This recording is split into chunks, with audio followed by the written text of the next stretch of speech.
All right, so well, I guess there ain't nothing to it but to do it. So let's dig in here. Wait, let me have a drink of water. All right, let's dig in. Mothman, you son of a bitch. We're coming for you. Ooh. Prologue, Holt. Gas station, I called it. Gas station attendee. 3 red and 5 black in the discard pile. Of the 6 cards face up on the counter, 2 are red. Oh, is he playing like solitaire or something? Yeah. And 9 black. Let me know if the game's too loud or not loud enough. Yeah, no more moves. They have to bet now. Bet on black. Large majority of face-up cards are black. And you know the betting against the streak is usually dangerous. Even though you already chosen and decided to stay away from the counter. You can't bear losing again. You think of your grandma Elsie trying to win at the solitaire for over 60 years. Take a deep breath and keep sweeping. Alright, so I've been there. I worked at the convenience store for, God, 6 years? Straight midnights. Been paralyzed from the waist down since she was 21. That's unfortunate. Your mom was only 2 months old. The winter Elsie taught you to play solitaire. Your parents and sister have been dead for almost a year, and you're already beginning to forget their faces. Although you cook for her, you do her laundry, bathe, and even dress her, it still feels like she's the one taking care of you. Close your eyes, almost feel Elsie stroking your hair. You're 11 years old again, kneeling to her, or next to her bed, crying your heart out. Got a customer. Suddenly the bell rings and you feel an invisible force trying to drag you to the present. It's that fucking Mothman, isn't it? No, we look through the window. Those fucking kids! God, those fucking kids. Those first brat is followed by 2 more. They step on the hose and activate the bell for a second and third time. You don't know what comes over you, but you yell some things at them that you're too ashamed to remember. There we go. Those fucking kids. Justify yourself thinking then they might be the ones who got you into your garage that night and stole some parts of the replica machine gun you're building. Oh my lord. You won't let anyone mess with your project. The Winans steam machine gun is the jewel of your collection. Kids yell at you, old freak, and laugh, sheltered by the distance. Deep down you know it can't be them. Can it though? How would they know which parts of the machine gun are worth stealing? Okay. Anyways, that guard dog's been brought over a few days. You'll be able to stop worrying. Check the hose. Due diligence. You think about what someone told you at the bar about replacing the hose with a thicker one so it can only be activated by the weight of a car. And what happens if the kids jump on their bikes and land on top of the hose with one of those wheels, you ask? Kids are always going to find some way to bust your balls, they replied. Go back in. Look at the shelves and think of your solitaire your grandma taught you. Your grandma always said everyone has their own place in the world and that people keep dancing around it without ever reaching it. Fair enough. To win this solitaire, you have to stop dancing. You know the chances of winning are incredibly low. Almost 0. Can't bring yourself to turn over that next card and decide. Start sorting the shelves. Yeah. I get that. Doing simple jobs builds up your self-confidence and provides you some illusion of control. So what do we got here? Drinks, smokes, can, drink, can, smokes, drink. Do top shelf. Box.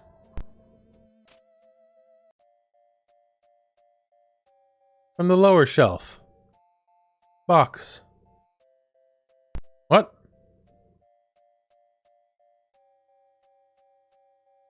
Bottle. Yeah, smokes go on top. Smokes go on top. Oh wait, I did that wrong.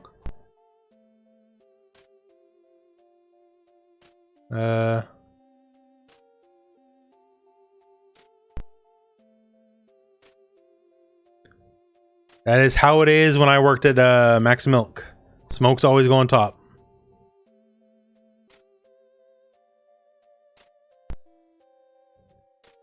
No. We gotta We gotta do it right.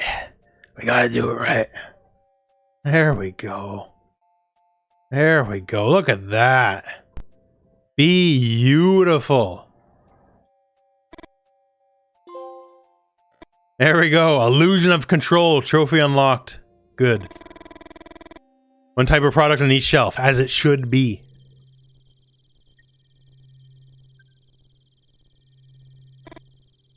Uh-oh. Hey, that's not how we laid it out. This time, sorting shelves doesn't help. You feel urgency as before, and you can't think of anything else. Is the card going to be black? You need to be black. Suddenly the air seems heavy, and you find it a bit difficult to breathe. Blah, blah, blah, blah. 3 men in black are staring at you. Through the window, you see a black Cadillac by the pump. Yes? You wish they asked them how they got into the station without you hearing the door open. Or how they left the car there without the bell ringing.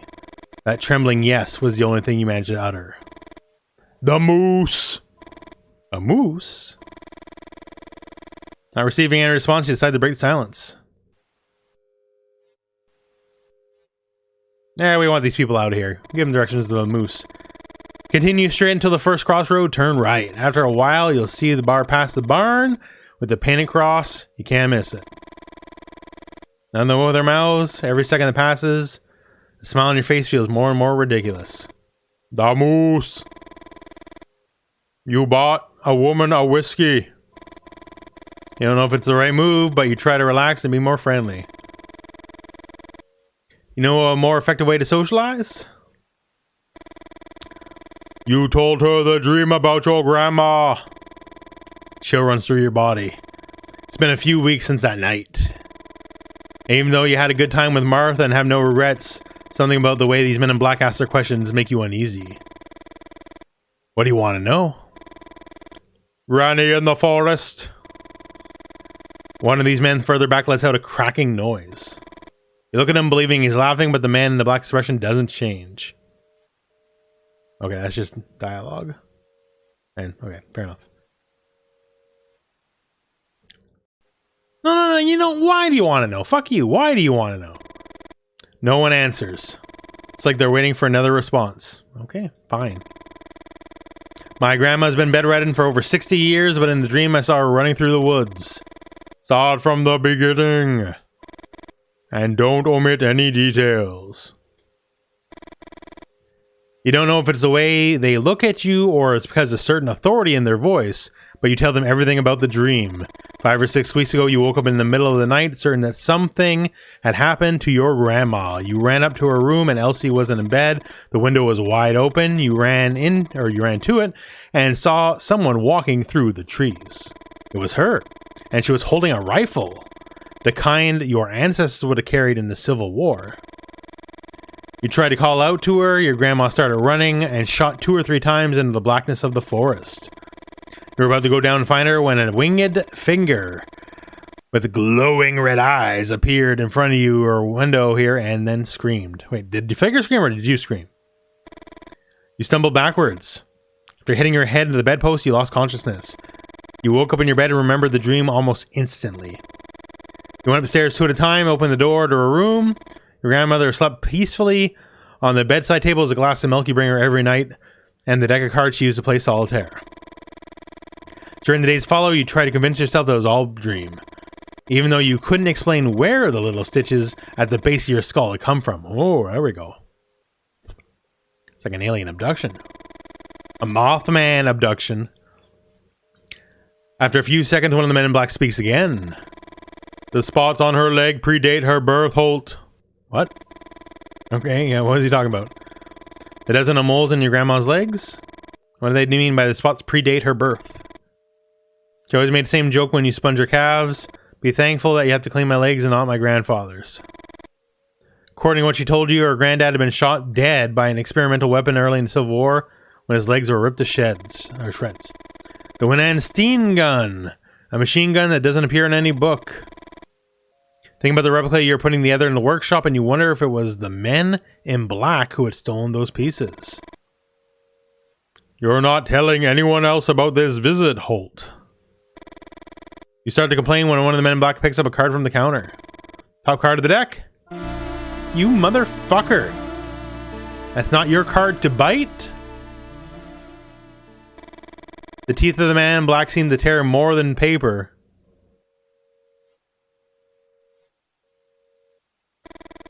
Desperate, you throw yourself under the counter and look for the card.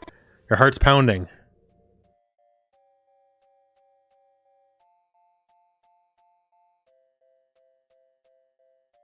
No? Yeah, you look out the window and you don't see the Cadillac. You walk to where the car was parked a few moments ago. You step on the hose. Bell rings. What the F? Jack of diamonds. Oh, so it was red. Motherfucker, it's red. Think about the edge of men in black tore off. Remember the noise he made when he chewed it. Was it a threat? A warning? You wonder if you should tell your grandma everything that happened or just keep your mouth shut. And keep playing solitaire with a marked card.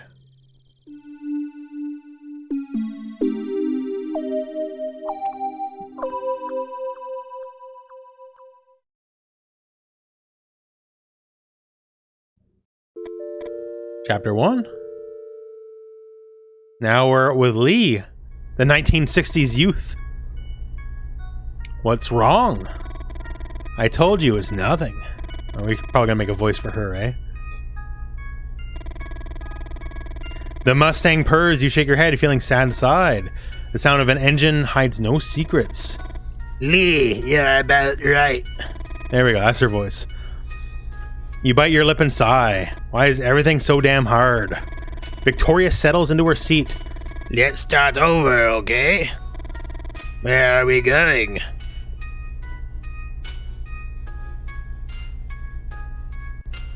Well, answer the question. It's a surprise. Please. No, Vic. Have some patience. You'll never forget this night, he says mothmanily.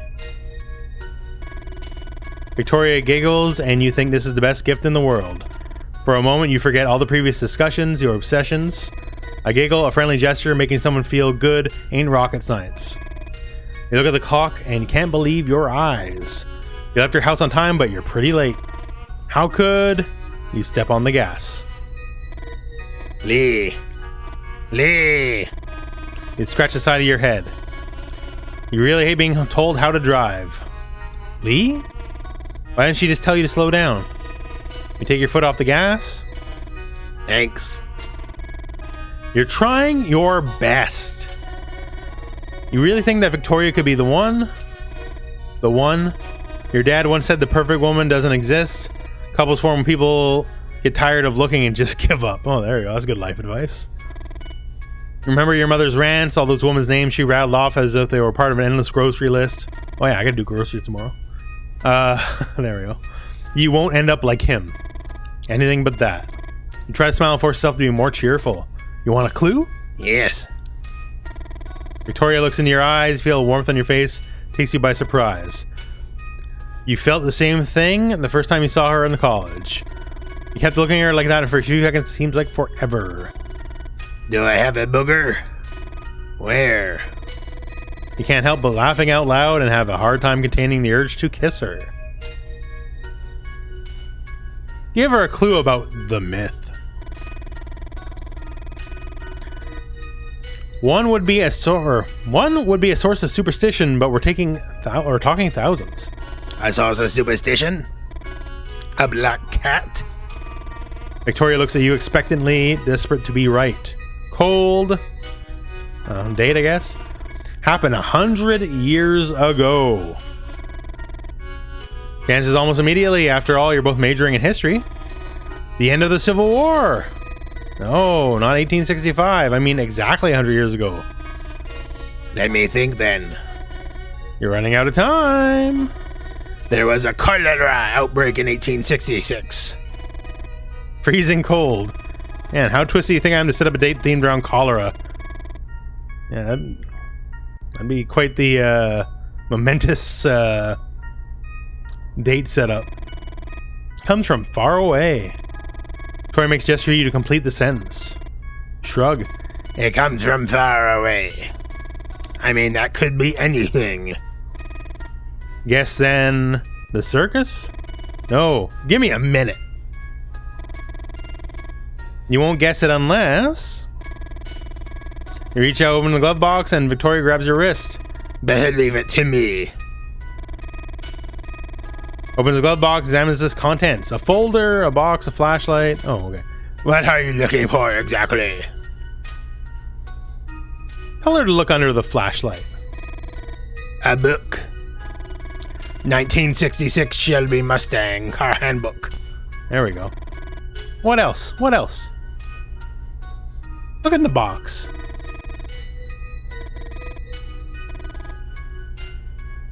Oh, there's a pistol in here or something. A spare change, lighter, pack of smokes. Keep looking. Look at the folder. Some papers, insurance details. Do you want me to read some of this? You shake your head. There's more. Keep looking. There's this. Stretch out a hand, you finally grab the map you wanted. It was folded against the bottom of the glove box. Start talking and Victoria interrupts you. Hold that thought while I put everything back. You put the map on the dashboard while Victoria puts away the folder, the box, and the flashlight. Vic, you know I like it tidy in there. Ha! Very funny. Vic flicks through the book she found. Red Badge of Courage? Haven't you read this book 1,000 times already? You know, she's testing you. Vic knows exactly why you're carried over. The novel that portrays the era you're obsessed with like no other. What is this? You remember using the pencil sketch that Victoria drew of you in one of your classes as a bookmark. Sketch she begged you with tears in her eyes to destroy, and you swore you already had. Oh, sorry, I swear. Watch out! Oh, the Mothman's coming. Oh, gotta get our Mothman drink.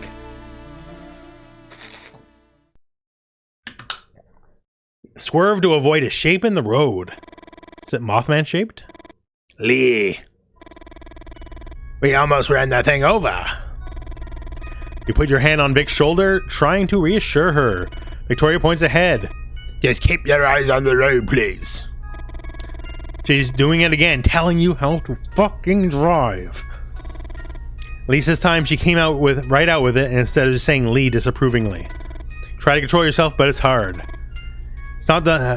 It's not just this last thing, but the buildup of all the small gestures. You take the map and throw it over her lap. Victoria raises her arm in disbelief.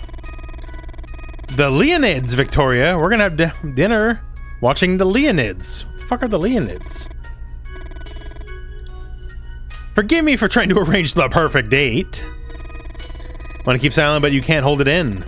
A meteor shower. A phenomenon associated with the passage of the Tempest-Tuttle comet every 33 years. In 1866, there was one of the most spectacular meteor showers ever recorded. I saw some lithographs in the library. She doesn't move. Everyone makes a wish on a shooting star. Imagine how many wishes you can make with thousands of stars shooting through the sky. You know what, Lee? Shut up. You never heard that tone from her before. See, I made the right voice. I got the right voice for her. Just keep quiet until we reach. She pauses as she examines the map you throw on her lap. Holt Station. You feel your heart pounding. Your hands are shaking. That's what she wants? For you to keep quiet? For you not to say a goddamn word?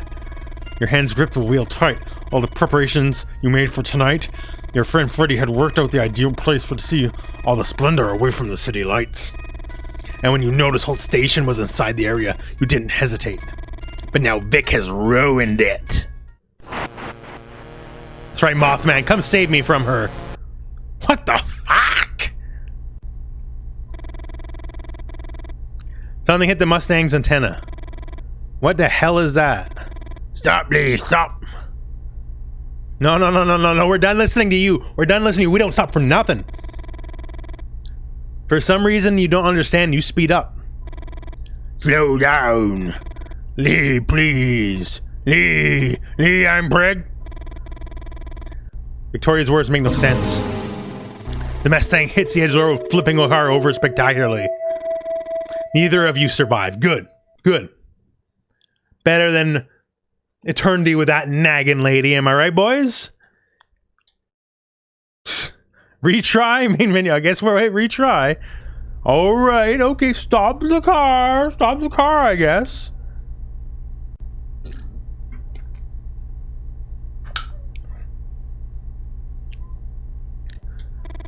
You slam on the brakes instinctively. You put your hand in front of Victoria to keep her from hitting the windshield.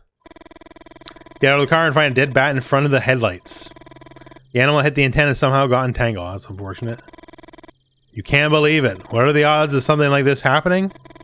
2 to 1. Don't bats have some sort of advanced echolocation system like a submarine sonar? What starts as a simple grunt in your throat emerges as a helpless scream.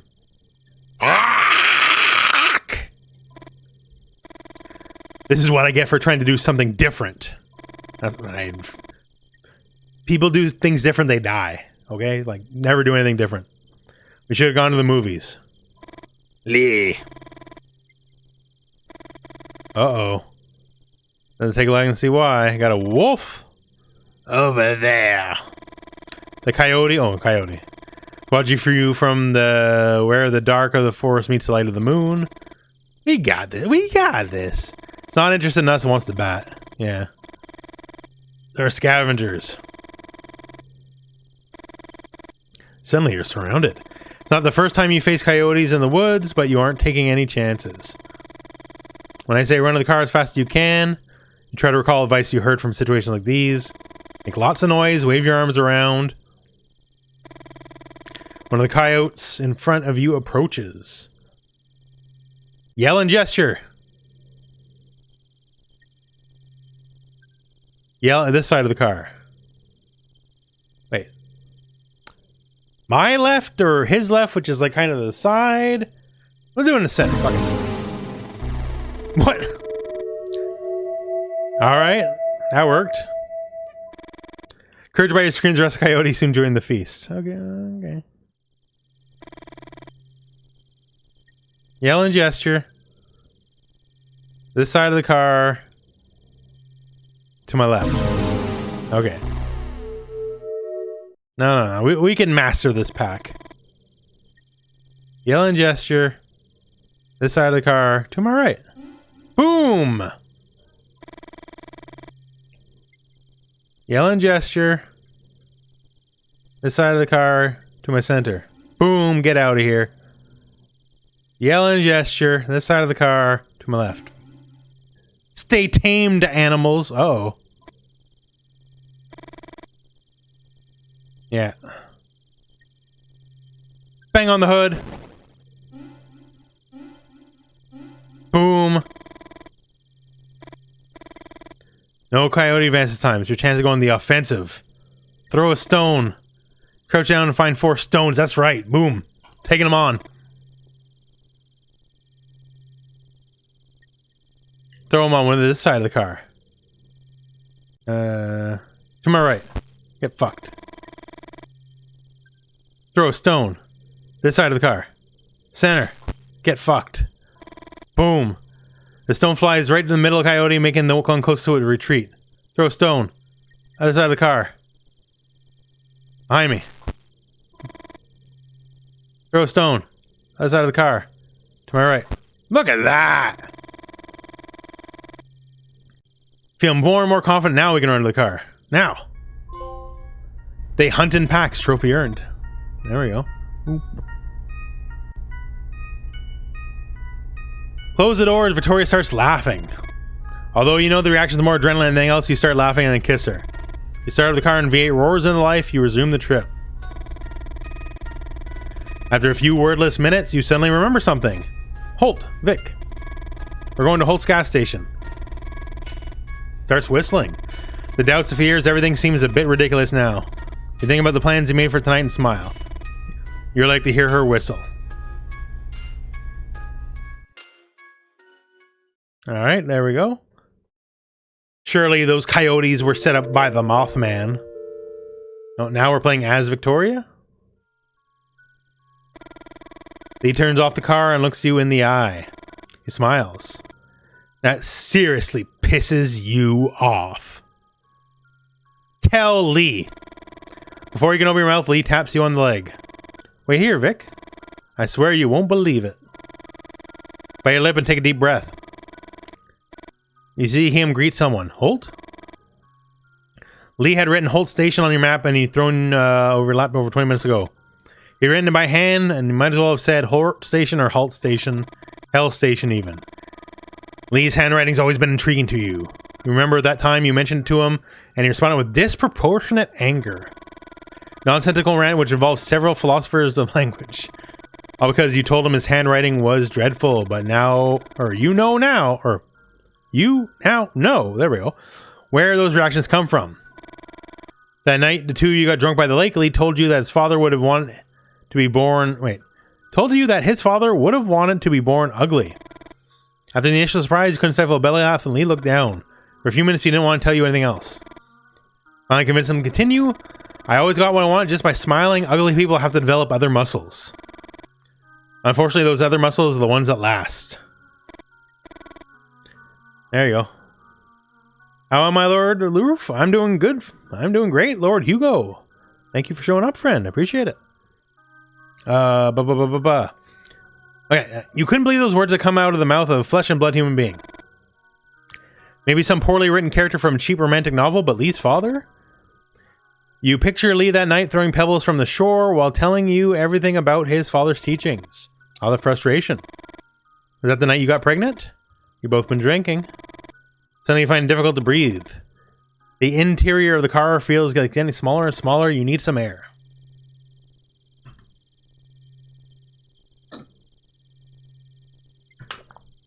Say hi. Holt, right? Holt seems startled. Oh god, now they're all three together. And Holt needs a voice. Shit.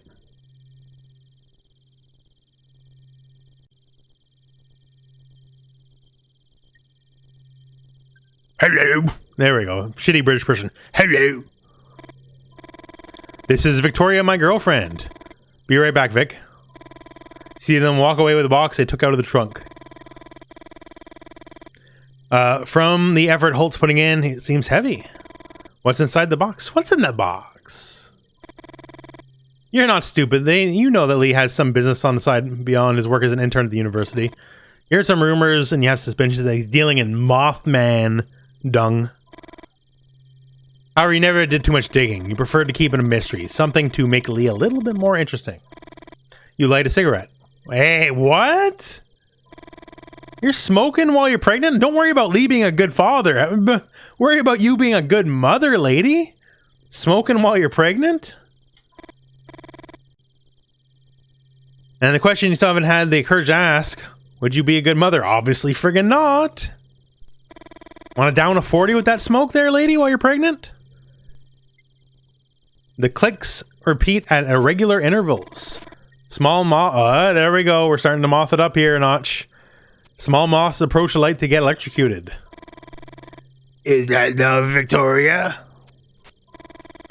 You laugh and shake off your head from side to side. You think of all the manuscripts you've torn up. You've tried poetry, drawing. History seems like a more obvious choice. You don't need any talent to be a historian. Fuck you. Fuck you.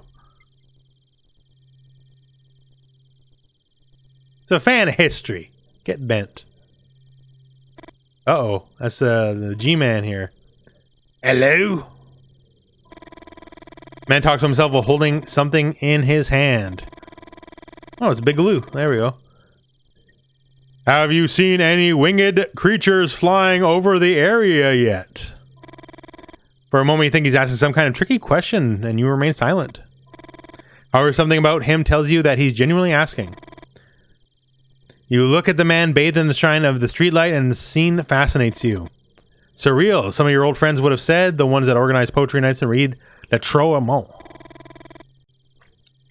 Excuse me, you are... Oh yes, sorry, Hill. Lou Hill. Writer. Victoria Greenberry. History student. Winged creatures, Mr. Hill. Lou, please. Can I call you Victoria? I'm looking into about a dozen reports, Victoria. Numerous witnesses claim to have seen human-sized winged creatures flying over the area. Angels? Lou smiles, but the smile does not last for long on his face. Look there, at the top of the trees. It won't take you long to find one. You aim at the area Lou just told you. Oh, there's all sorts of Mothmen. All sorts of Mothmen. Everything's blurry, so I decide to adjust your binoculars. Fuck. Last time I used binoculars, I was a kid. What the fuck's a diopter? Move it to the right.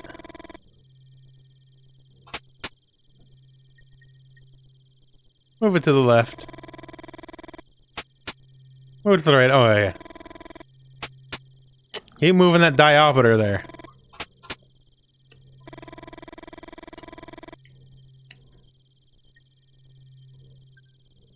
Keep moving everything to the right.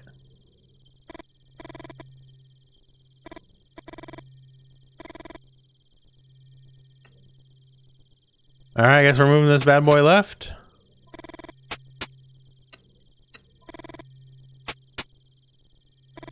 Okay.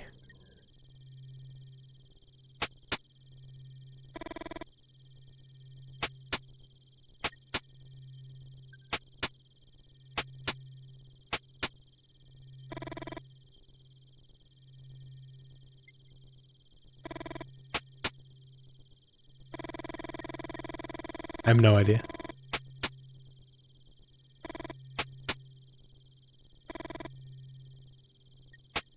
Uh-oh.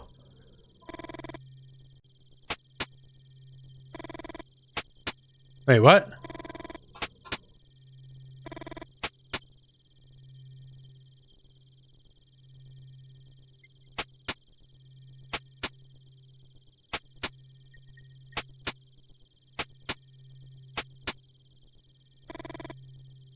And we had it, sort of, at least on the one eye.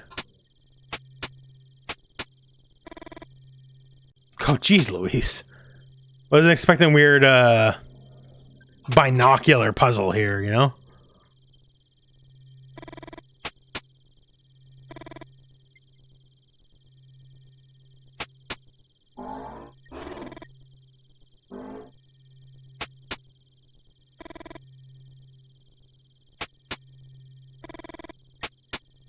That looks pretty Mothman to me.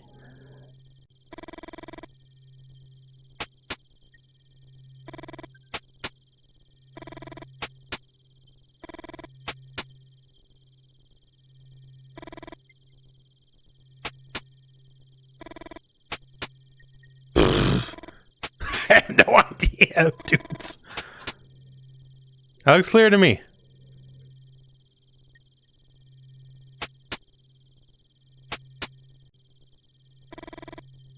Oh my god, I wasn't expecting a weird puzzle like this. I'm just kinda, I'm mashing here, I'm mashing.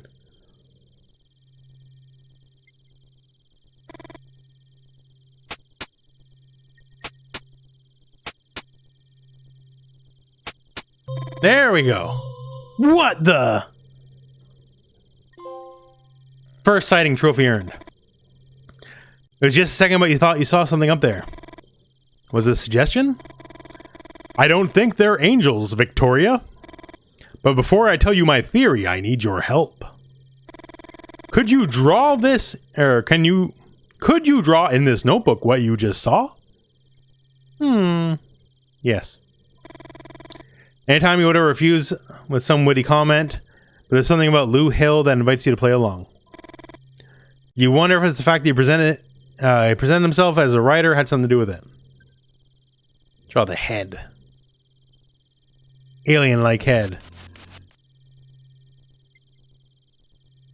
Draw the body. Human chest with huge wings, wide chest with... Draw the legs. Weird bird-like legs. Draw the body, human chest with wings. Okay, so you see. Well,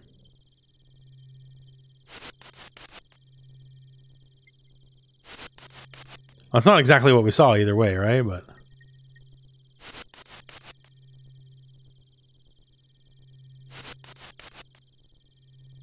Yes, roughly about right.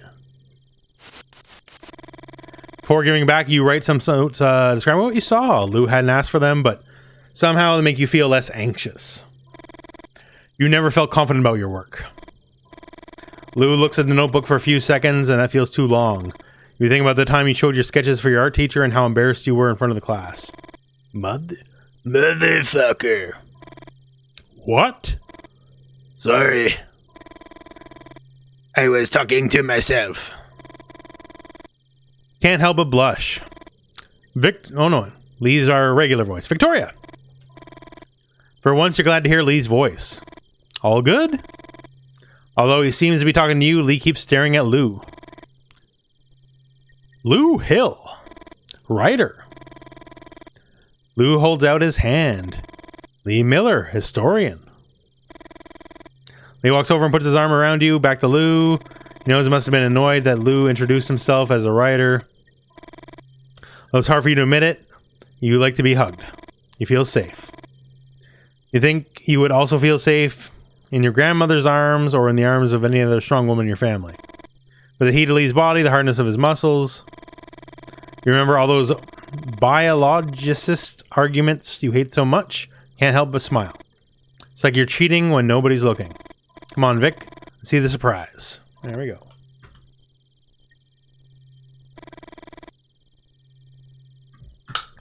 Close your eyes. Close your eyes.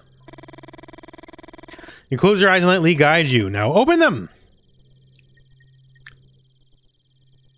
Oh, it's a picnic. What do you think? A romantic dinner for two under the same meteor shower that amazed our ancestors. You instinctively put your hand to your belly.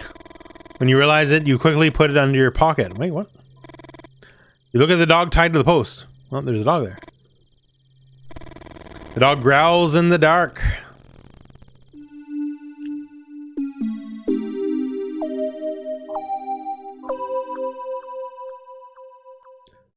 Matrix Drew, hello friend. Oh, now we're switching back over to Holt, the gas station attendee. Because now we made a shitty British voice for him. You've known Lou Hill for a few months now? The first time you talked to him was at the Moose?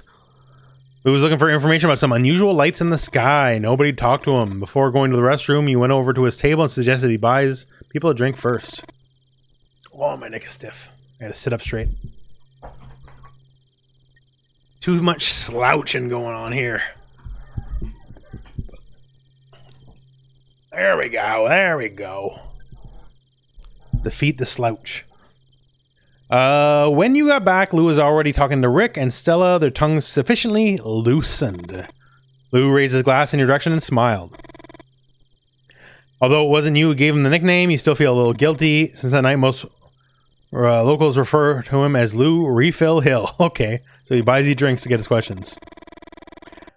What do you recall about the encounter with these men in black? You smile. What does he mean? It's only been a week. You think about how to answer. You know Lou, he loves asking questions, so you're going to tell him one thing only, no follow-ups. Tell him about how one bit a card. One of the men in black bit a card and told me not to tell anyone about the visit. Lou listens carefully. Seems to hesitate, so he sees the opportunity to change subject. Otherwise, he keep asking you about the encounter all night. Red or... Oh. Wait, he's saying that? You would know. What? The card. Red? You turn over the card? Okay, he's asking. Okay, it's red. Good. It's the solitaire my grandmother taught me. No one could ever win it. A Sunday surprise? We're not expecting you to stream today? Yeah. Today's a bit different. Because we were supposed to stream the one day, then like the Street Fighter beta came back on Tuesday, was it? So we moved the Tuesday stream to today. And how do you play it? Not now. Maybe another time. You aren't good at lying. You hear barking from the back of the station. Trent. When they brought him in, they told me his name was Chase. Fuck it, it's Trent for me. You know Trent, right? From the Moose. Tall, prominent belly, and scar parallel to the growth of his beard? You laugh heartily. Lou Hill might be one bit of a pain in the ass, but no one could deny he was good with descriptions. You think about the book he's given you. He signed it and everything. Well, there you go. Where'd you leave it? I call him Trent because he barks like Trent on an open mic Tuesdays. Okay. Let's go to the garage and see the machine gun. Yeah, really preoccupied with this machine gun. Well, not at Nether, but on Tuesday, the console beta went live again for like 7 hours. That's where I captured the footage from like the last 2 videos. So yeah, it was just like, okay, the beta's live for real, and not like the crack, which is, the crack is not as good as the actual beta. Let's put it that way, right? So yeah, I was on it and then wrote it till it stopped. But then again, like, okay, now it's over. But it's also past stream time, so stream had to get moved. So this idea of a special date, looking at the shooting stars while holding your hand, telling you his plans for the end of semester. You can't stop thinking about the raw strength of the hug from a minute ago, or how he scared the coyotes away by yelling and throwing stones at him. You think about your friend May, all those dark fantasies she told you about. What? But holding hands like this, smiling and talking and looking into each other's eyes, feels like giving up, doesn't it? What? You know you're to blame too. Aren't you playing the perfect girlfriend role? Don't you make eyes at him? Don't you say love whenever you call him? So is this it, Victoria? Is this what you want for the rest of your life? Why don't you make up your mind? You think of May again, all of the woman she'd claimed to know who could solve your situation with a coat hanger. Yeah. Yeah, no idea what happened way behind the news. Yep. Like I said, it was about 6-7 hours on Tuesday, and yeah, so I was all over it. You wouldn't be the first or the last. The dog barks like a maniac, and you appreciate the distraction. A mixture of guilt, anguish, and apathy takes over you. And why is he looking at you like that? Why doesn't he say anything? Has he asked you a question? Ask him to repeat the question. I said if you're excited about the doors. No. What? The doors, Victoria. How could you not be excited? You just smile. Sometimes smiling works. Freddie told me they're about to release their first album, and it seems like they're playing in New York. Are we going to see them live again then?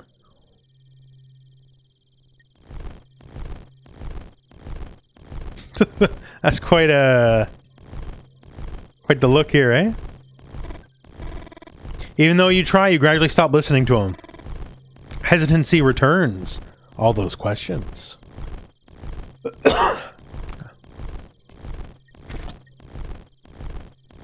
Doing the special voices is hell on my throat.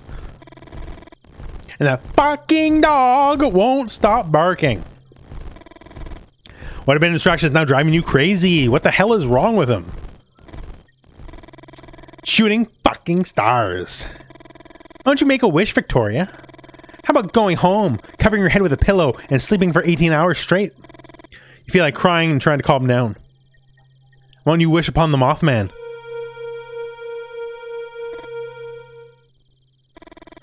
Those eyes. That creature you saw from the treetops with Lou's binoculars. Had it been real? Not just your imagination?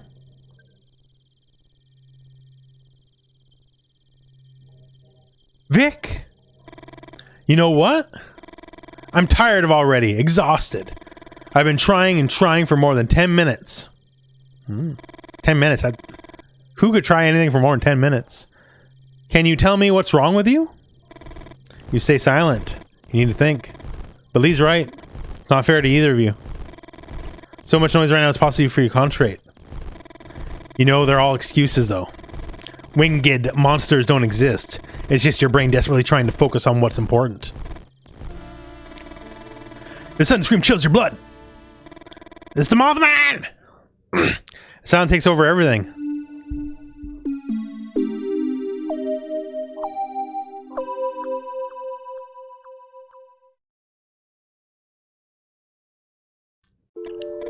Back to Holt. Oh, we don't get to play Lou, eh? Have you met the tall guy with the blonde girl? He made Zero graphic. I've never heard that word used that way. Like, I understand what he's trying to say, but yeah. Where'd you get the docs from? Oh. Do all writers ask so many questions? Lee works at the university in the history department.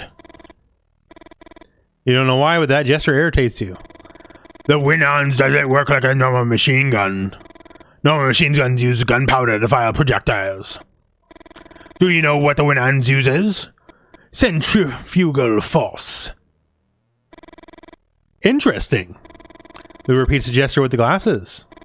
Today they brought me them Ketchum grenades. Do you know about Ketchum grenades?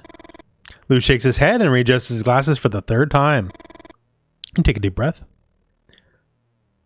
Tell him, yeah, he's got to know about the grenades. Although you can't stand Lou Refill Hill's tick, you enjoy talking about your collection of Civil War weapons. Ketchums are similar to footballs in shape. They have to land on the nose to explode. They were highly inefficient in Port Hudson, for example. The Confederates used sheets to catch them without exploding. And then threw them back at Union soldiers. Lou's about to say something when you hear a scream that makes your blood run cold. You grab the shotgun without thinking twice. It's coming from the back. Come on. You don't have a good feeling about it. Something's not right.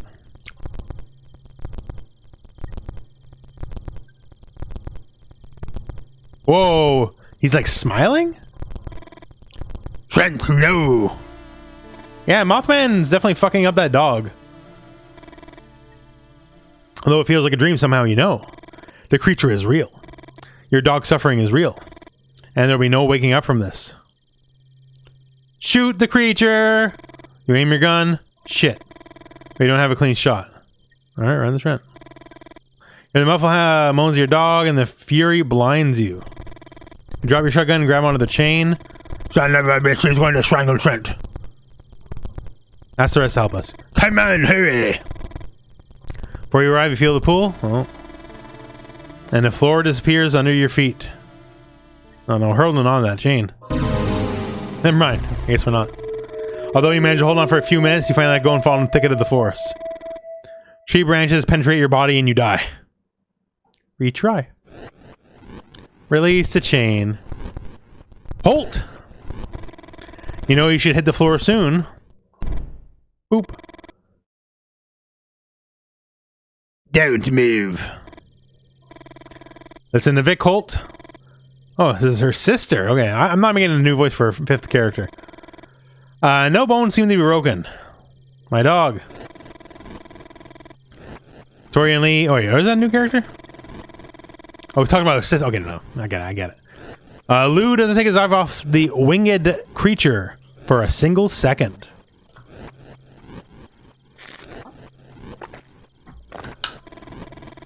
He let go. He just let go. What? 1 second. I know where your dog is, Holt. Wait a minute. Got something in the car. Let's go. A gift from Freddy. Cool, right? Try to get up, but you feel dizzy and stumble. Victoria gives Lee a disapproving look and helps you keep your balance. Follow me. Thanks. You would have liked to smile at her. That's right, everyone of my race can become a After all, gorilla. Hello, new giant gorillas. After all, Victoria just wants to help. But I can do it by myself. You get your rifle and walk up the rest in the blackness of the forest. We should go in that direction.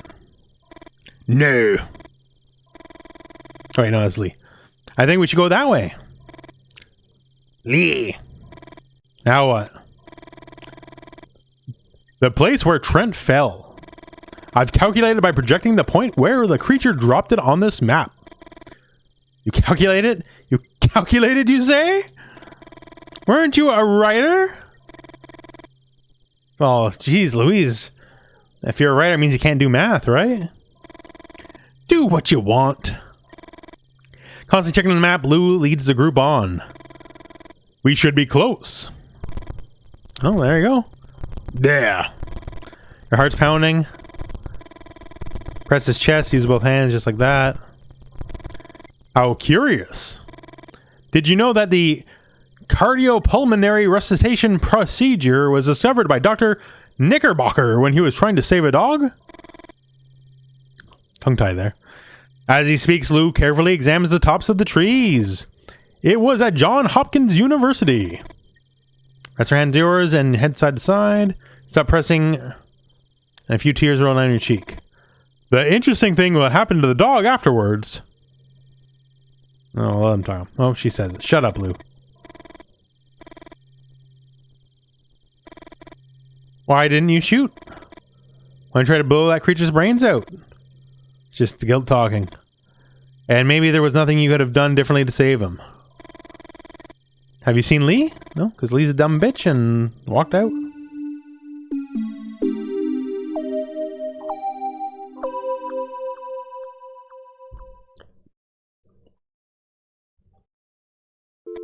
Chapter 6.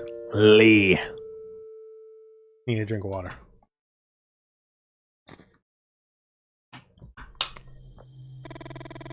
You walk faster to keep your thoughts at bay. What the hell is wrong with her? Why does she even listen to him? Writer, says the fucker. What a loser. Am I right, boys? Loser. All that education, nerd shit. You walk through the woods confident that you will be the one to find Holt's dog. What then, Vic? What weird little face will you make? Well, well, well. Hello? Feel like someone's watching you. We're walking through a dense forest where the darkness is almost total. You walk even faster than before. When you turn and look up at the sky, the meteor shower is gaining intensity. Your heart is in anguish as you find it hard to breathe. Are you watching the Leonids, Victoria? Are you? Hold your head in your hands. Oh, he's a big crybaby. Achievement unlocked. Gold trophy. Macho cry. Last time you cried like this when you were 16. Come home early, found him hitting your mother. Tried to separate him and your father took it out on your ribs. It blows like a rain of sledgehammers and his breath reeked of alcohol. Pushed you against the wall and you ended up on the floor. Your mom was clutching your head when your dad took a deep breath and kicked you in the stomach. Won't hit you in the face because it's the only thing you got going for you. Oh my god. And then one day you won't have it no more.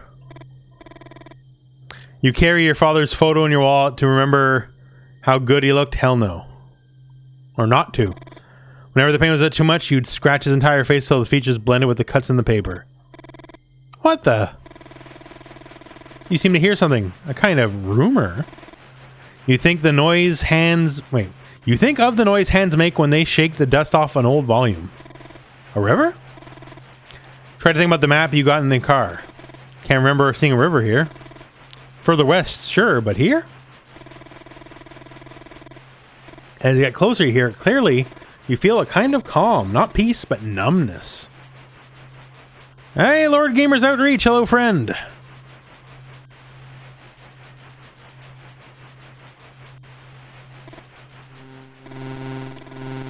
Oh, this isn't good. Suddenly, the whitest light you've ever seen floods the ground. Even when there's no river nearby, the sound is deafening. What? Feel the light pulse with painful intensity, as if millions and millions of red ants were sinking their little jaws in your skin. Pain turns into light. You want to scream, but you have no mouth, nor larynx or lungs. And the white that precedes everything consumes you. You don't know how long it takes. You feel the urgency of what is yet to be. And white makes you desperate. Alright.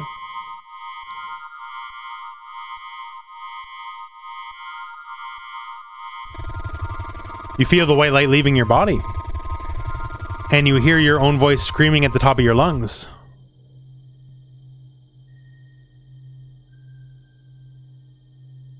These like the Men in Black from the beginning, eh? You drop to the floor and cover your head with both hands. You're filled with a sense of completeness that you cannot explain. We all need a little darkness.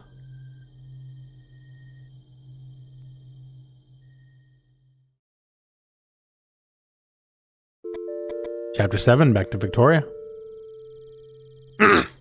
Lee. You know, okay, her voice, doing that voice for her kills my throat specifically, so we're just going to go back to regular voice. Where's that idiot? Calm down, Victoria. Wait, no, that's Holt. Calm down, Victoria. Lee knows how to take care of himself. Holt's right. Lee's going to show up eventually. Did you know that he chased away a pack of coyotes with screams, stones, and a blow on the hood of the car? Lou smiles. You wonder if it's authentic or a calculated gesture to show some empathy. Holt? What? What's your business with Lee? Holt looks at you for a few seconds before answering. You think of one of the computers at the campus. The IBM. Okay. You know what it's called because you once wrote a poem with that title. Holt's like that computer. From the outside, it's possible to tell what's calculating before it gives you an answer. I shouldn't tell you anything. But you shut Lou up back there. And I'm going to make an exception. All the voices are coming my throat now.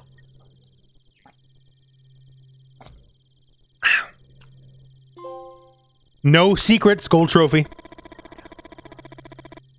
Holt tells you about Lee's business sale, the original Civil War pieces, the 0 graphic copies of historical documents. Don't worry. He knows what he's doing. You hear twigs snapping. Oh, this is probably Lee coming back. Who's there? Oh, who's there? Grandma?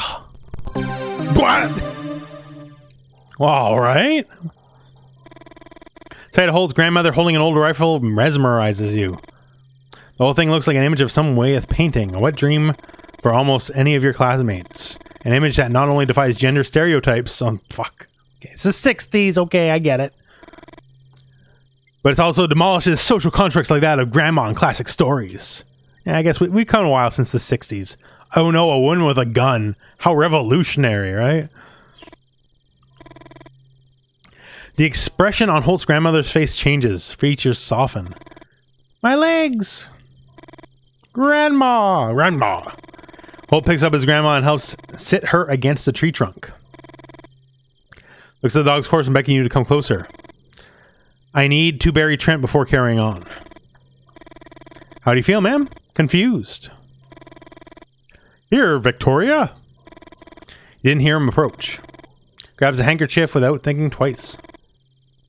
Strange feeling runs through your body. You shouldn't have at least considered some other option. Clean up her legs. Rub the handkerchief against her calves and gradually remove the mud stains. Scrub harder. More harder. I was probably your age when I stopped feeling my legs.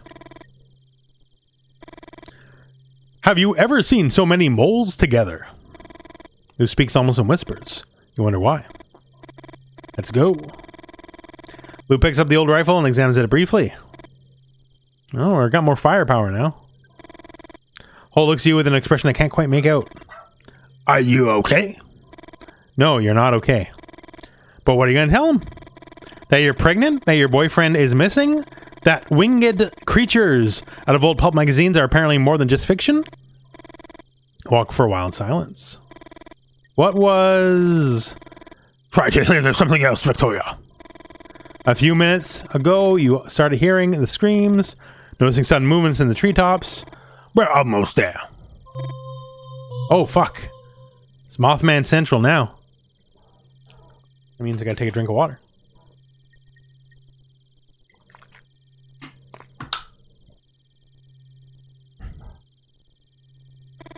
You find it hard to believe what you're seeing. Why are all these creatures flying over the gas station? Interesting. Holt punches Lou in the shoulder.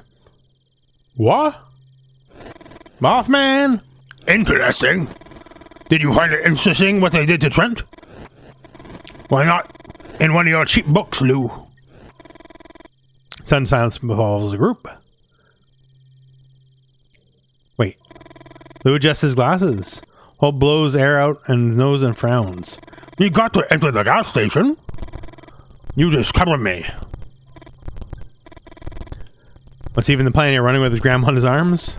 Why does he even have to be the hero? Yeah, Holt! Tree chills your blood. Fuck! Lou looks at you as if waiting for something. How many bullets in your rifle? 3. Hope it's enough. 2 winged creatures on the street lamps. The light, Victoria. These creatures seek the light. Tell Lou to take aim.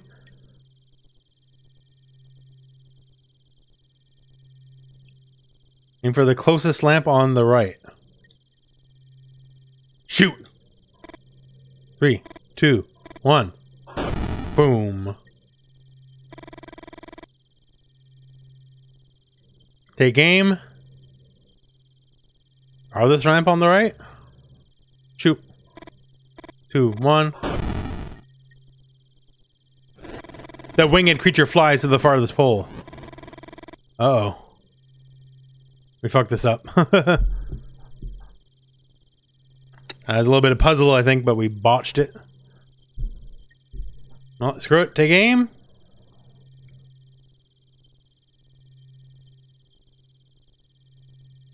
Shoot the one on the left. Shoot. Do it.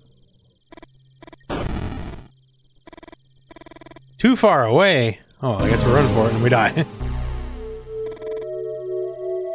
Guess we're retrying that one. Alright, so take aim.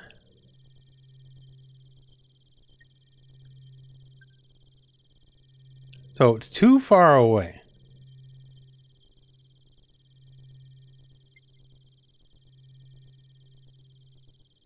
So wouldn't the furthest one on the right be too far away too? Apparently not. Tell Lou to take aim.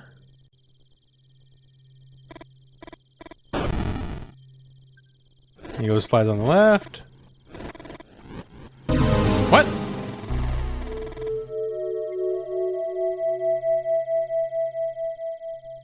Okay, so we can't have them.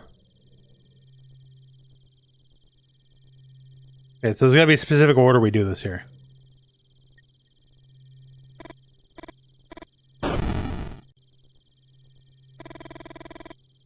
Alright. Take aim. Center on the right.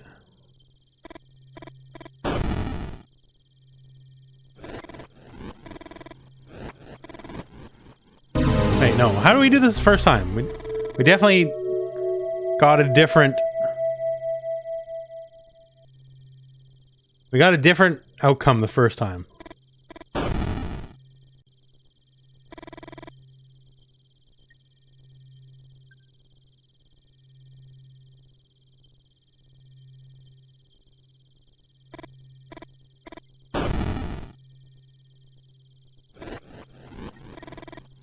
Okay, yeah. Tell Lou to take aim. Center lamp on the right. And he's got nowhere to go. Wait, what?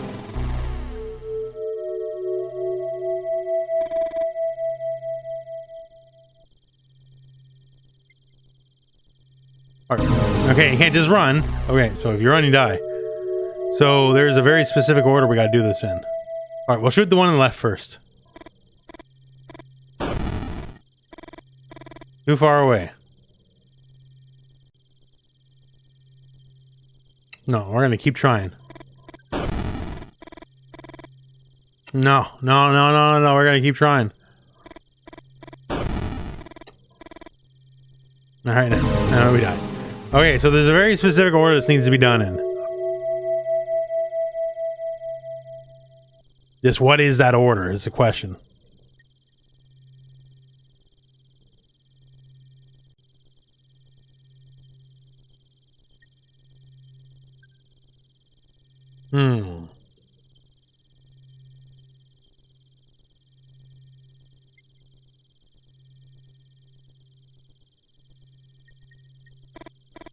What is the order?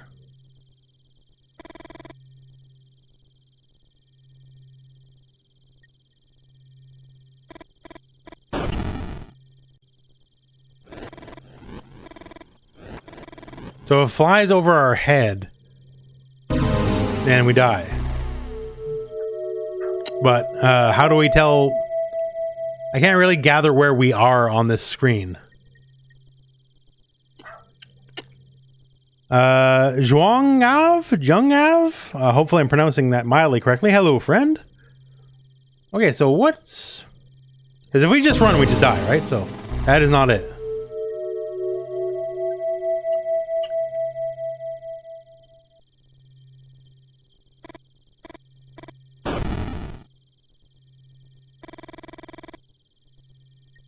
Maybe that's us in the bottom right?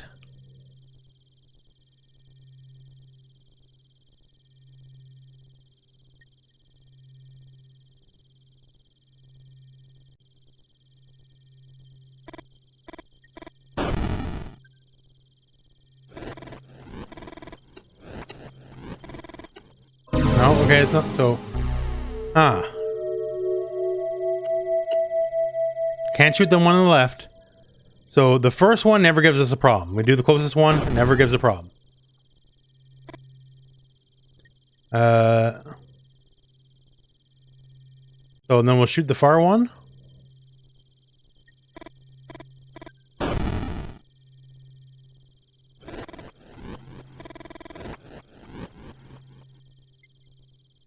We can't hit the left one no matter how hard we try. Shoot.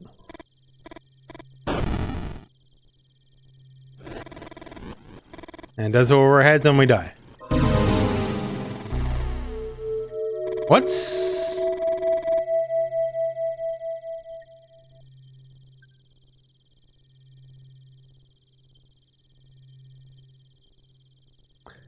Okay, maybe I can't... Alright, so we'll do this. We'll shoot two. We'll do the two that work and then try to run. That's what we'll try.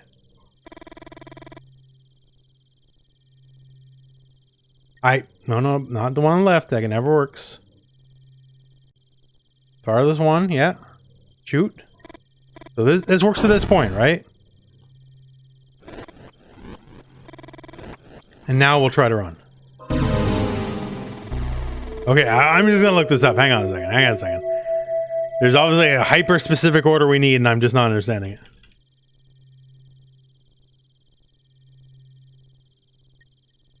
One second, please. Thank you very much.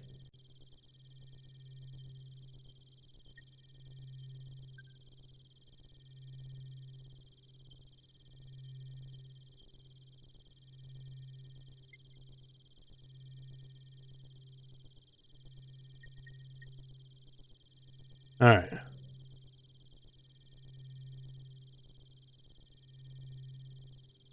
Okay, seems easy enough. So we just need to do it in a specific way that the last Mothman is on the game. So we just need that the last Mothman's on top. So we'll shoot the center one out.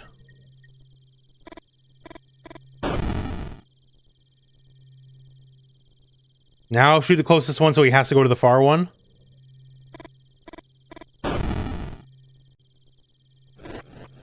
There we go. Now shoot the third one here. So there's nowhere else for him to go. But he's still not close enough to get us. I think that's it. There we go. Two creatures fight, taking flight, get lost into the night. There we go. So it just had to be a very specific order. That was all it is. Hyper specific order. All clear. Help me with Holt and Elsie and get inside. Fast. Someone gonna make a wish? You laugh under your breath. You look at Holt and he looks away. Wonder if he's pissed because you saved him. You still can't believe everything's happened tonight. You know, as soon as you stop to think, you touch your belly and fight back the tears. Lou looks at his watch. The Leonids are reaching the highest point of intensity. The screeching is deafening. Freaking creatures! I mean, freaking creatures. I think I saw one in a dream. But to add something else, but suddenly fall silent.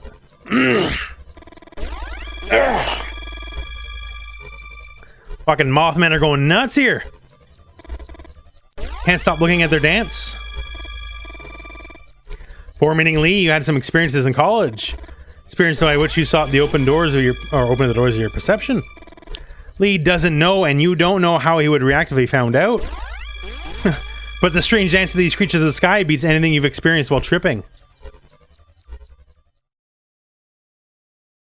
Time for a Mothman rave.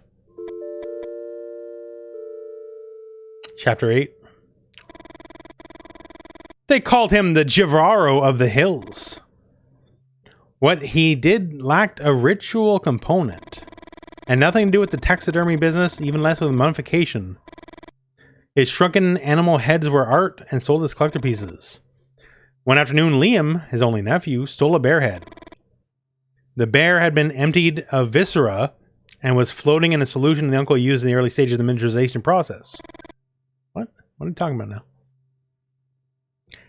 Liam lifted the head out of the bucket, wiped it dry, and put it on like a helmet. He stripped it naked, left the house, and ran to the village. Liam entered the church in the middle of the mass, screaming at the top of his lungs. Okay, he just wanted to fuck with people. Waving his arms up and down as if you're just being a madman here. Oh, and one of the congregation members pulled out a gun and shot him. There you go. You remember the sheer terror when he saw the bear man running towards the altar. This is worse. Worse? Worse than what? So these are all sorts of animal people? It's not just Mothmen? There's like super buff Catman on the left there? Tell him about Liam and the uncle and the Jivaro of the Hills. Feel safe telling him stories from the past. As for what's on the other side of the window, this fear can't be any more present. Got some clippings from the case. Liam's story was an unfortunate event. It explains what happened to him, but also provided an all-too-easy explanation for the other sightings in the area. The dog man, the owl woman. Many people told me stories about similar creatures in the moose. Who adjusts his glasses? Lou Refill Hill. You think I don't know what they call me in town? It may be true that some people make up stuff to get a beer, but imaginations have limits. And in the long run, we tend to rely on real experience when telling a story. Mothmen. They're somehow related to the Leonids and the gathering of all these creatures. Maybe he's right. Maybe all the creatures outside start to appear after the aerial dance of these Mothmen. Ask why Mothmen. Mothmen? Why the name? Moths are attracted to the light. You look at the sky illuminated by dozens and dozens of shooting stars as you nod. You like the name. Not because it loses explanation, but because you know it's an easy to squash them off. This isn't the first time the Mothmen have appeared during the Leonids. That's what he means. Grandma, you can wait. Among the other references, they're mentioned in the oral histories of the Ojibwe. Collected in the diary of the Jesuit missionary in 1683, who dares to even draw them? Many believe that these creatures described in this diary are thunderbirds. But the Jesuit's drawing looks much more like Mothmen. There we go. And the most interesting part is that he draws the lines around them. Some researchers think that these lines are kinetic, a way of representing the speed of the creatures. Slides his finger across the glass, following the trajectory of a shooting star. But I think these drawings depict the Mothmen with the Leonids in the background. We're talking 1633, 1666, maybe. Maybe 1966. Think about it. Think about it. Grandma. Better? What are those shrieks, love? It's painful to see you, or painful for you to see how confused she is. 1 second. Turn on the radio. Static. It's always right to go right. Always right to go right. Always right to go right. All I hear is static. You've never sung at the Moose. Not even those nights where everyone egged you on and the booze in your system drowned your inhibitions. Almost without realizing, you start singing the lullaby Elsie used to sing when you slept. Although more than 40 years have passed, the words come to your mind one after the other.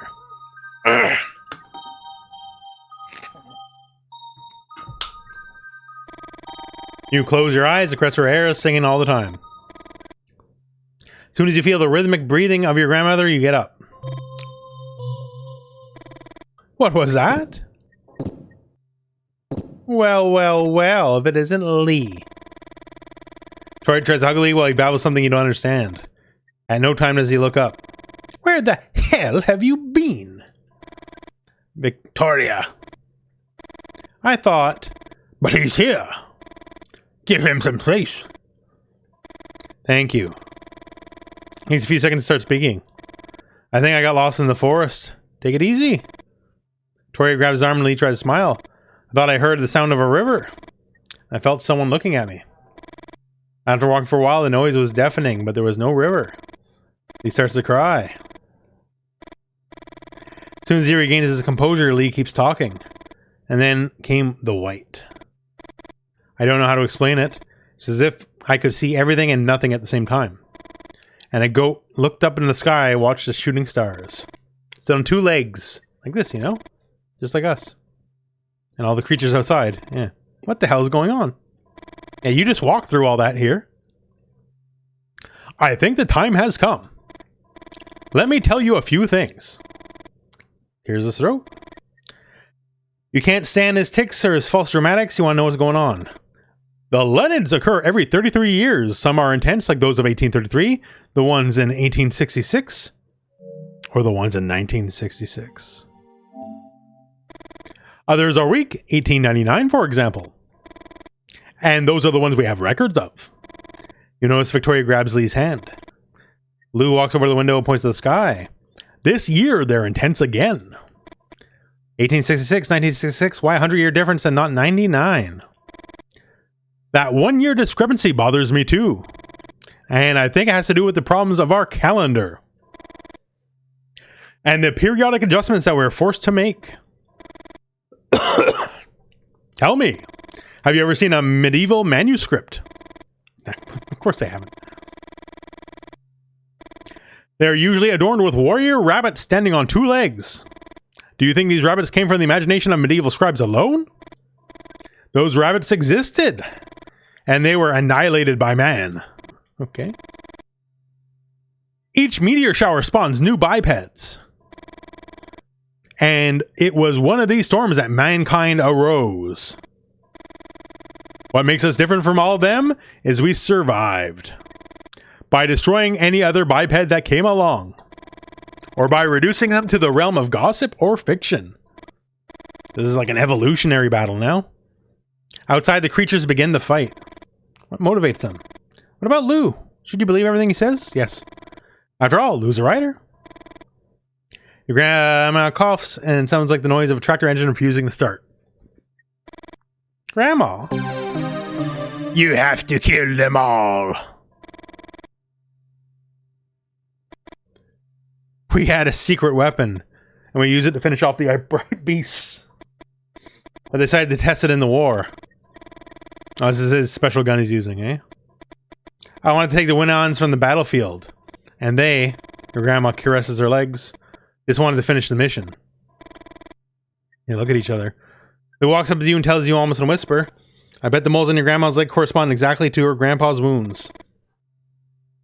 Did you ever tell Lou about your grandma's legs? You refuse, and Lou seems to notice. It's not just the free beers of the moose, Holt. People tell me things. The moles on your grandmother's legs? Her grandfather's legs riddled by bullets in the Civil War? Could it be Elsie's grandfather was talking to you through her grandmother's body? The Winans. The Winans! A project that obsessed you for a long time, and now you know why. You decided not to think too much about Elsie, or her grandfather, the moles, and the men in black. You're terrified that behind all your decisions, something more than your own free will was at work. Come on. The Winans! Quick! Let's get her out! No, it's still not working. What do you mean it's not working? That's some kind of safety mechanism. Oh, man. murdering my throat. Excuse to stay hydrated, though. I haven't been successfully able to assemble it, especially. Here, see? The L's. Oh, and the blueprints there. Those L's are rubric of a secret society found in the middle of the last century. It's not so secret if you know about it, is it? Why the L? Some say it's because the way the knight moves on a chessboard. Others say because of Lewis Carroll, the author of Alice in Wonderland. Exactly. Let him keep talking. Can this guy be any more affected? A stick I found that weighed 2 pounds. I saw it up one day, and pieces ain't equal weight. How much did each piece weigh? Everybody says 1/4 pound, which is wrong. At this moment here. Do you think it's time for a riddle, Lou? Lou raises his hands and moves aside. Take a deep breath. Shouldn't be hard to find the right configuration. Oh god, we're gonna do a puzzle here?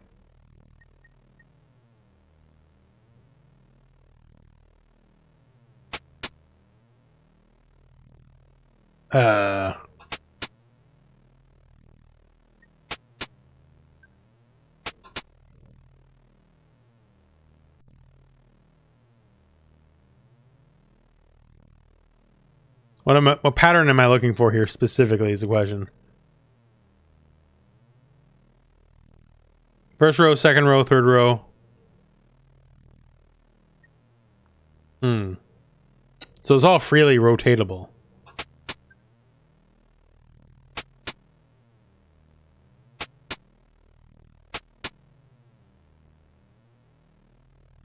I have no idea. Here, I'm gonna look at the guide. I don't have any idea what I'm supposed to be looking for here, so we're just gonna power through the old-fashioned way.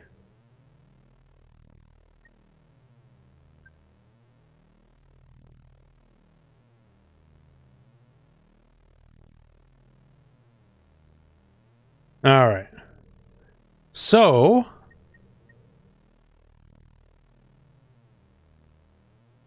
down pieces, do second row, first piece. So on that. Good. Back. Now examine pieces, third row,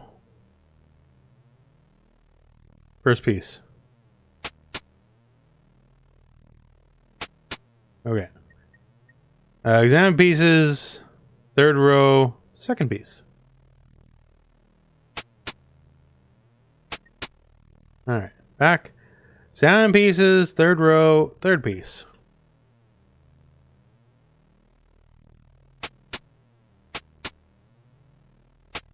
There we go. Back. Down pieces, second row, third piece. There we go. Back. Down pieces, second row, second piece. Back. Down pieces, second row, first piece. That's good. Down pieces, first row, first piece. That's good. Down pieces, first row, second piece.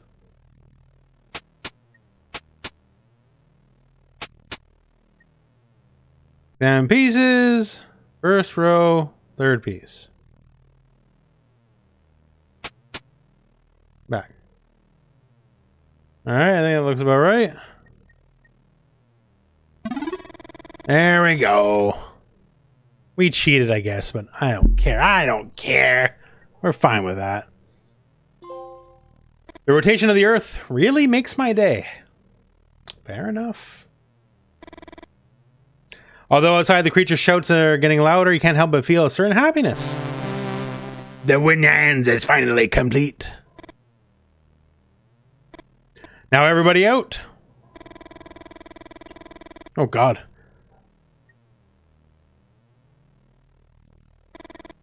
You crack your knuckles, take a deep breath. At the helm of the Winan steam power machine, you feel something strange. Quite hard to put into words. As if somehow the present has given way to the past. Oh, Rabbit men. They are weak creatures. Cannon fodder against the war of the upright beasts.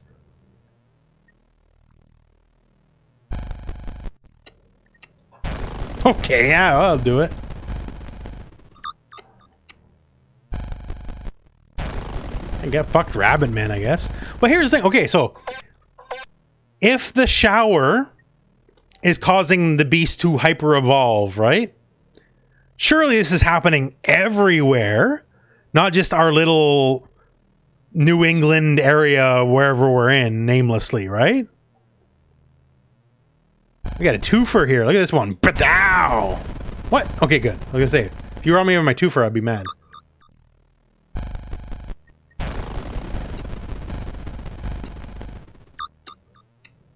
Sorry, son. Humans run this planet. Oh! Beware the dog men. Behind the rabbit men. The dog men are more resistant than the rabbit men. And if you hurt them without killing them, they get mad. I guess we'll just have to fucking kill them then, won't we?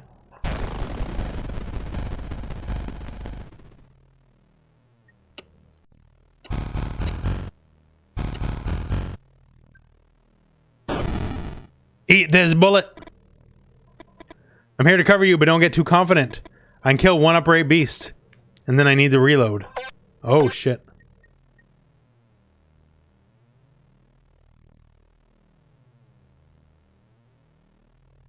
Where are you going?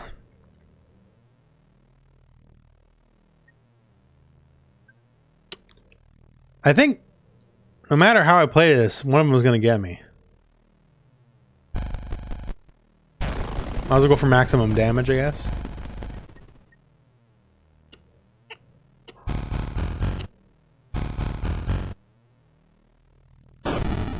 Die.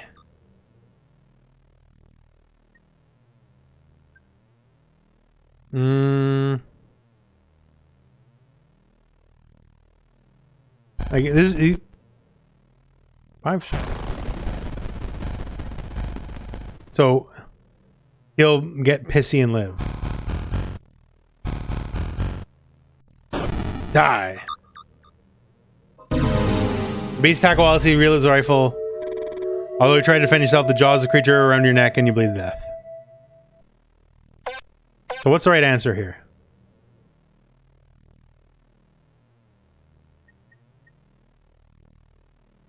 The left. Like, so I get one free kill around, right? So he gets pissy, he gets shot. Die. Into the center. Shoot.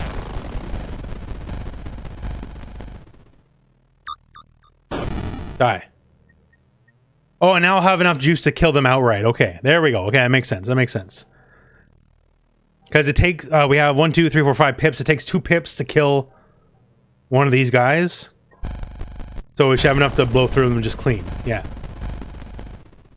Makes sense. And her shot just is an auto kill no matter what. The 2 men and the woman. Gone. Deserters.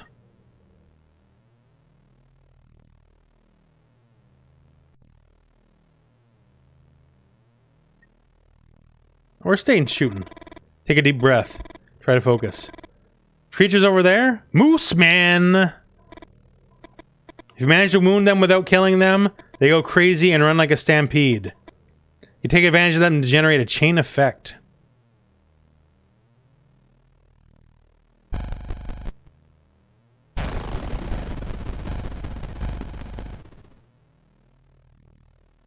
Alright, so... Alright, just kills them.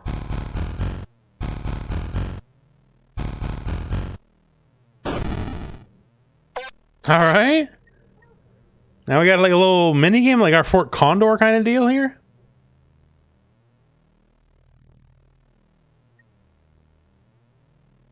Alright, well then I guess we'll do that and get Mooseman mad so he'll rage up and kill everyone else.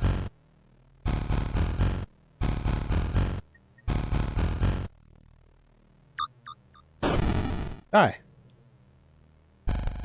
Oh, no, no, no, no, no, no. Aim to the right. Aim to the right. There we go. Shoot.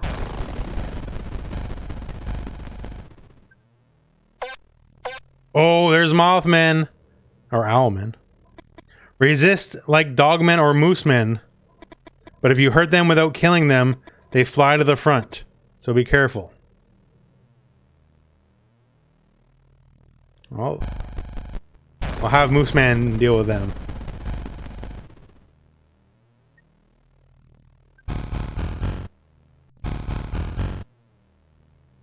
Wait, Mooseman?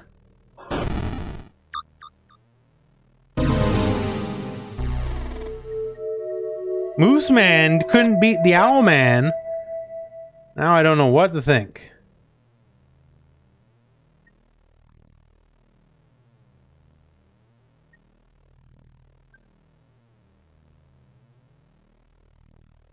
To the right. I'll kill him outright. 1-1. And I guess this won't kill him. I'll get pissed fly to the front. Then we one-shot him. Die.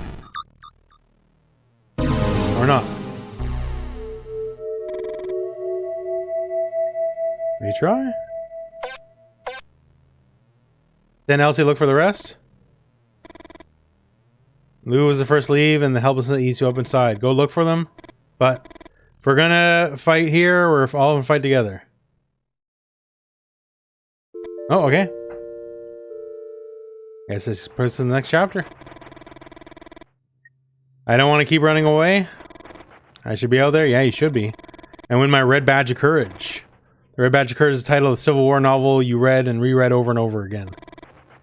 Tell the story of a Union soldier who flees the battlefield. From that first act of cowardice, it was the only thing the protagonist longed for was to receive a war wound. Definitive proof that he'd become a man. Your Red Badge of Courage? You want it for real? I'm pregnant. Oh no, finally tells her, eh? Your head spins. Find it difficult to organize your thoughts. You're gonna be a father. Think of your own father, of all your suffering. I don't know if I'm a coward, Vic. Did you know that Stephen Crane wrote Red Badge of Courage without ever having set foot on a real battlefield? First time you saw Lou, you want to twist his arm and bring him to his knees. Nope.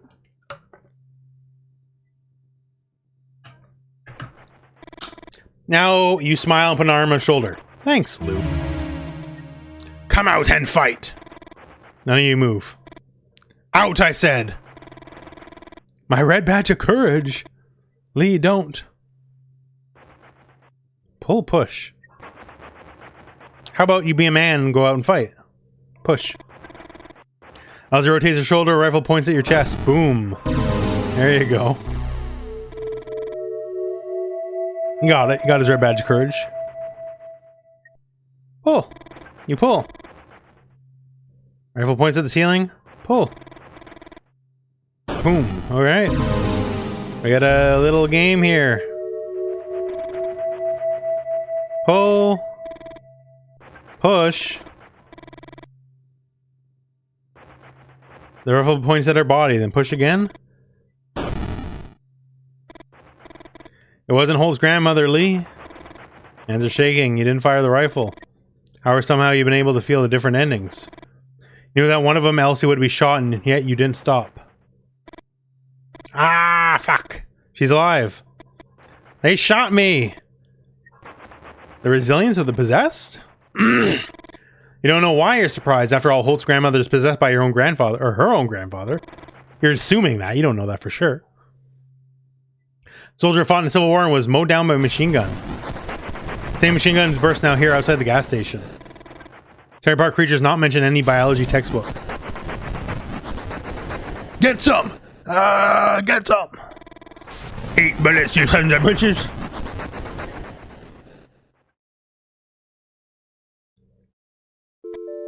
Chapter 10, Victoria. Now! You don't think about it too much. As Holt fires the Winon's machine gun, you run as fast as you can. If you want to survive, you gotta get away from here. The only word you can think of to describe what you see is pandemonium, and not in traditional sense. Noise of confusion. But in the original sense of the word. A place where demons congregate. He tries to make himself heard over the gunfire and shrieks over the creatures. To your left, Vic. Oh, what? That was a timed event. Creatures catch up and you feel their claws ripping your bellies open. Or cause your vision, lose consciousness. Never wake up again. Sudden endings completist. Alright. To your left, Vic. Okay. Left. It wasn't timed events before, so. You feel the jaws not far from your neck. Try them faster. Get down! Get down. You duck down and feel the claws of creatures raise the back of your neck. Keep running. Right. Right. A pig man tries to grab your arm, but you manage to get away. You're almost there. Get in the car and slam the door shut. You hear a knock and you jump into your seat. Let's go! Let's go! Pandemonium soon behind you. You think about Lee's previous car. What a clunker. Now you know how Lee managed to buy a car like this one. Holt told you. Or Holt. The Leonids. Upright beasts. Intrafamilial possession. Experimental weapons. The Order of the Elves. Men in Black and Mothmen. There they are. The topics of my next book. You touch your belly. With all that you suffered tonight, Lou's comment seems a bit inappropriate. You travel in silence for a few minutes. Are you alright, Lee? You look a little pale. I don't know. Scratches his head. I can see things before they happen, Vic. It's not that I see the future. I don't know how to explain it. It's like I can see several presents just before they happen. Victoria. What you're saying, Lee? Have you felt it since the episode you told us with the white light? Lee's hands clasped tightly on the steering wheel. Not like I control it. The first time is always when I was a struggle with Elsie. Second was when I was running for the car. Feel his pain and some of the presence, the creatures. The creatures! Rest your head, stroke his cheek. After a few minutes, you remove your hand, settle back to your seat. You look for Lou in the rear view mirror, and you see him jotting something in his notebook. Lou seems to always be writing one way or the other. You envy his tenacity, and you wonder if maybe that's what it takes to be a writer. What it takes is to fuck up some Mothmen. He steps on the brakes and opens the door on his side. Wait here. What happened? Can you see anything from there? Shake your head. Here he comes. Giving us a jacket? Oh, it's the goat. The goat baby. It's hurt, Vic.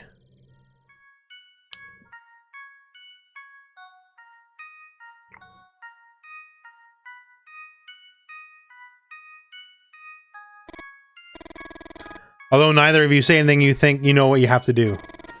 He kisses you on the mouth and starts the car. In the backseat, Lou clears his throat. I don't want to be anticlimactic, but the demonization of the god Pan, Satan as male goat. You do know that there are records throughout history of bloody wars against goat men, don't you? The end? What?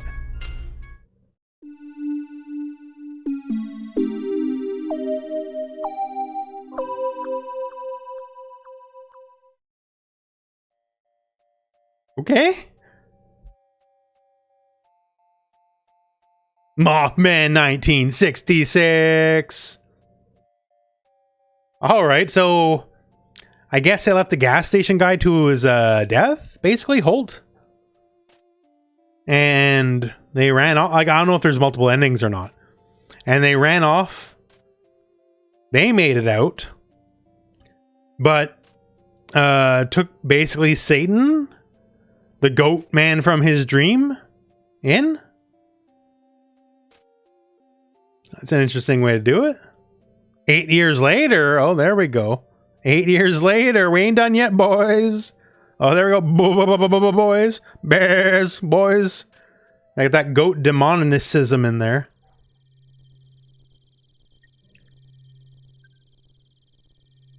Uh-oh, the men in black are back. Oh, I guess she kept the baby. Oh, and the goat boy is just reading a book. So it's totally like the devil or something.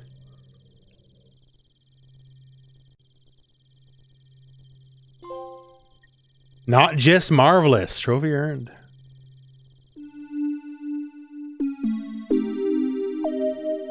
So they're raising a goat demon boy.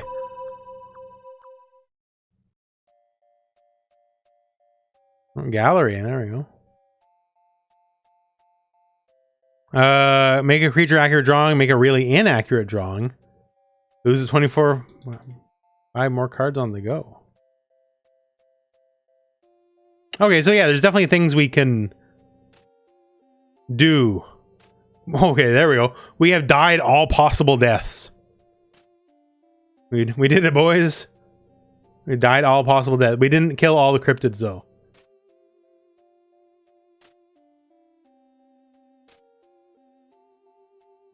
I want to see what the trophies are. Yeah, we only got like half the trophies.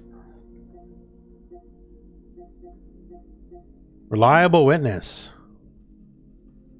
Make creatures drawing accurate. Okay, I guess we screwed that up. Really screwed up the drawing. Solitaire, good run. I guess we could have just played solitaire and we didn't. Every trophy is a gold trophy? Survive all cryptid waves. Listen to about the elves.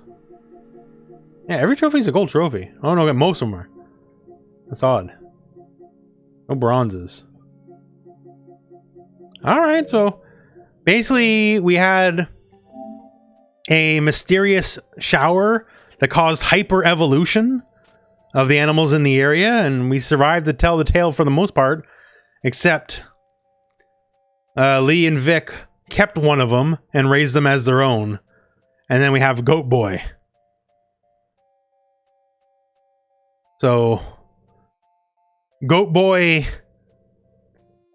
1974, you know, like that's the sequel then, I guess. That was an interesting little romp. I like that. And if I put that up on the Clips channel, then I guess, hey, that's the game. Have a good day. Catch you later.